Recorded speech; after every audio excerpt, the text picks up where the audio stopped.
10 pinakamahal na sasakyan ng mga YouTuber dito sa Pilipinas ngayon. Number 10. Customized Ford Ranger Raptor. Ito ay isang 5-seater 4x4 pickup truck na ginawa para sa mga off-road actions. At ito ay pagmamay-ari ni Mika Salamanca. Sinimulan niya ang kanyang pagva-vlog noong May 2018 at ngayon ay meron na siyang mahigit sa 4.47 million subscribers sa YouTube at kumikita ng umaabot sa mahigit 500,000 pesos kada buwan mula pa lamang sa YouTube ads.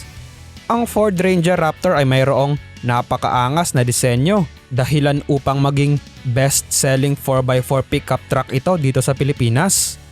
Ang Ford Ranger Raptor ni Mika ay mayroong top speed na 190 km/h na may lakas na 220 horsepower. Ang 4x4 Ford Ranger Raptor ay may original price na 2 million pesos. Ngunit gumastos pa si Mika ng karagdagang 1 milyong piso para mas pagandahin pa ang disenyo nito. Kaya naman umabot sa 3 million pesos ang halaga ng sasakyan niyang ito. Number 9. Ford Mustang EcoBoost. Ito ay isang 2-door sports car na entry level sa hanay ng world's best-selling sports car na Mustang. At ito ay pagmamay-ari ni Rance Kyle na kanyang nabili noong taong 2017. Si Rance Kyle ay dating miyembro ng grupong Chickser at nagsimula sa YouTube noong August 2011.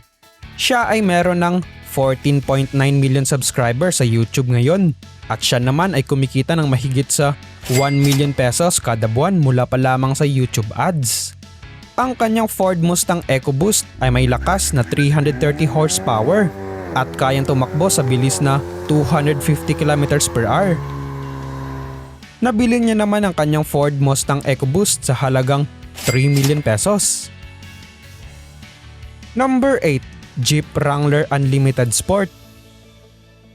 Ito ay isang 5-seater 4x4 SUV na merong rugged look at magandang pansabak sa anumang off-road actions.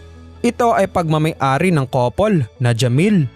Ang magkasintahang sina Jayzam Manabat at Camille Trinidad ay nagsimulang mag-vlog noong December 2017. Ang disenyo ng makabagong Jeep Wrangler ay sumasalamin pa rin sa orihinal na itsura ng mga jeep na ginamit noong World War II at ang classic look na ito ay pinapangarap ng halos sa marami sa atin. Ang Jeep Wrangler ng Jamil ay kayang tumakbo sa bilis na 180 km/h sa lakas na 272 horsepower. Nabili naman nila ito sa halagang 3.6 million pesos. Number 7. Ford Mustang GT.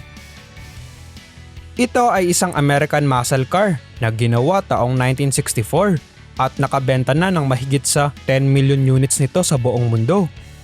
Isa na sa mga bumili nito ay kasintahan ng napakasikat na vlogger na si Kong TV na si V. Cortez. Si V ay nagsimula sa kanyang sariling vlog noong September 2017 at ngayon ay isa na ring matagumpay na negosyante. Siya ay meron ng 6.02 million subscribers sa YouTube at kumikita ng mahigit sa 800,000 pesos kada buwan mula pa lamang sa kanyang YouTube ads. Ang kanyang Ford Mustang GT ay may lakas na 480 horsepower at kayang tumakbo sa bilis na 290 km/h. Nabili niya naman ito sa halagang 3.7 million pesos. Number 6. Toyota Alphard. Ito ay isang luxury van na 7-seater lamang at ito ay nakadisenyo para mas maging komportable ang mga nakasakay dito.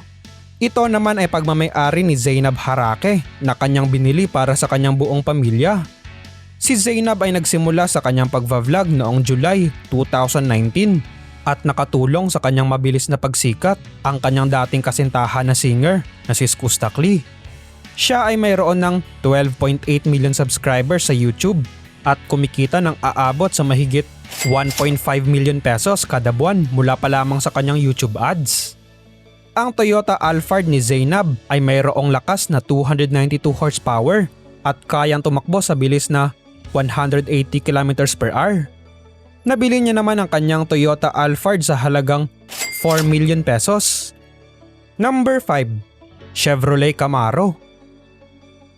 Ito ay isang two-door sports car na unang lumabas sa merkado taong 1966 at kung saan hango ang napakasikat na movie character na si Bumblebee.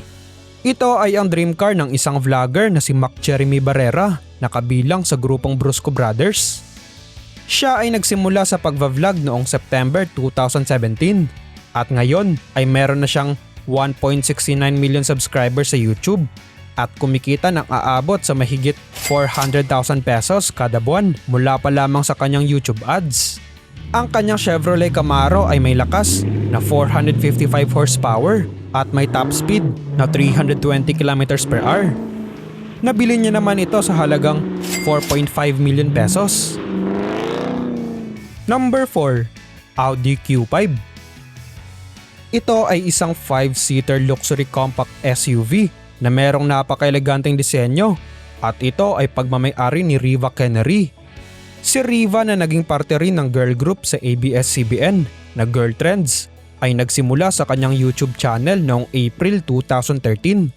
Siya ay meron ng 2.6 million na subscribers sa YouTube at siya ay kumikita ng aabot sa 350,000 pesos kada buwan mula pa lamang sa kanyang YouTube ads. Ang Audi Q5 ay medyo may kamahalan sa presyo, ngunit meron rin itong napakaraming high-tech features at safety features. Ang Audi Q5 ni Riva ay may kakayahang tumakbo sa bilis na 230 km/h at merong lakas na 261 horsepower. Nabili niya naman ito sa halagang 5 million pesos. Number 3. Maserati Ghibli. Ito ay isang 4-door luxury sedan na may sporty look at ito ay pagmamay-ari ni Donalyn Bartolome. Si Donalyn na isa ring singer at actress ay nag-umpisa sa kanyang YouTube channel noon pang July 2011. Siya ay meron ng 9.22 million subscribers sa YouTube at kumikita ng aabot sa 1.5 million pesos kada buwan mula pa lamang sa kanyang YouTube ads. Ang kanyang dream car na Maserati Ghibli ay pwedeng itapat sa mga sports car dahil ito ay may lakas na 410 horsepower at may bilis na aabot sa 290 km/h. Nabili niya naman ito sa halagang 8 million pesos. Number 2. Corvette Stingray. Ito ay isang 2-door sports car na siyang pinakamatagal ng tuloy-tuloy na ginagawang sports car sa buong mundo.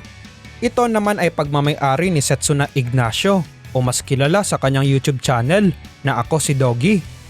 Siya ay isang streamer ng larong Mobile Legends na ngayon ay isang vlogger na rin at siya ay nagsimula sa YouTube noong March 2017.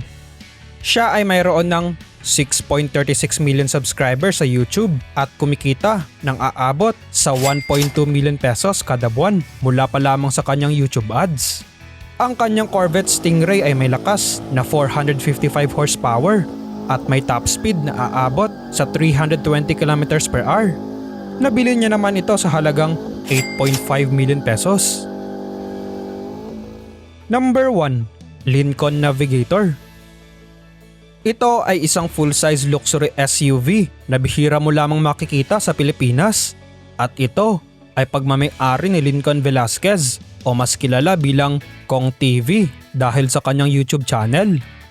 Si Kong na ngayon ay isang musikero at streamer na rin ng iba't ibang laro ay unang nagseryoso sa pagiging vlogger noong December 2014.